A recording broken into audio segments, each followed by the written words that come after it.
Reserve your 18.8 million home today by paying just 500,000 rupees. Mulberry Residence. Will the Cabinet discuss seeking assistance from the International Monetary Fund or the IMF to resolve the foreign exchange crisis in the country? It is not a special meeting. This is the usual weekly cabinet meeting.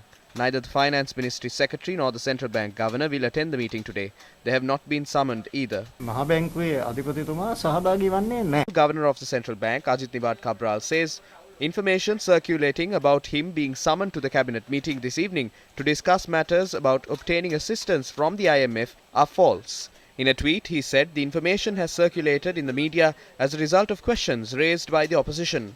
Does the government expect the support of the IMF? With regard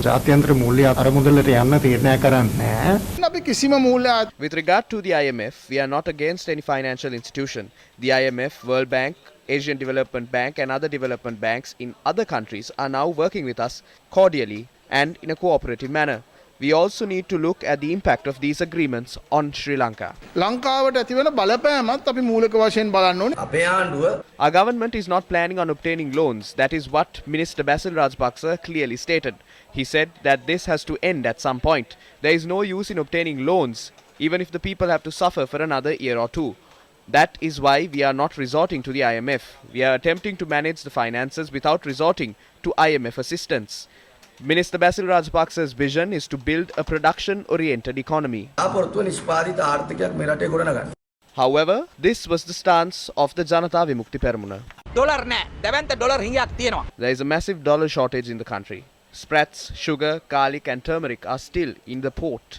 This has resulted in a price hike. Although prices are rising, there is no rise in income.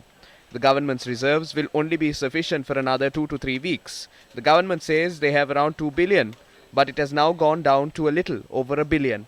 We will need another 5 billion to survive the next month or two. There are no inflows. All channels to obtain inflows have been blocked.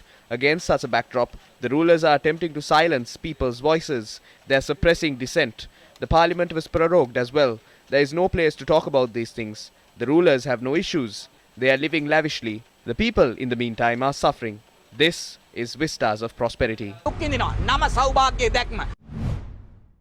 The Central Bank of Sri Lanka says all banks have been instructed to pay 210 rupees per US dollar exchanged during December. The CBSL noted this facility is open for anyone who wishes to exchange over 15,000 US dollars or more. It was noted that such foreign currency can be converted at any bank in Sri Lanka. This opportunity will also be afforded to those investing foreign currency in Sri Lanka development bonds, depositing such currency into personal foreign currency accounts or special deposit accounts under the same exchange rates. Similarly, India is working on an urgent package of assistance for Sri Lanka to help the country out of an economic crisis. Quoting sources, foreign media reported that the measures will cover areas including food and health security, energy security and a currency swap. The plan is to extend credit lines for Sri Lanka to import food, medicine, fuel and other essential items from India.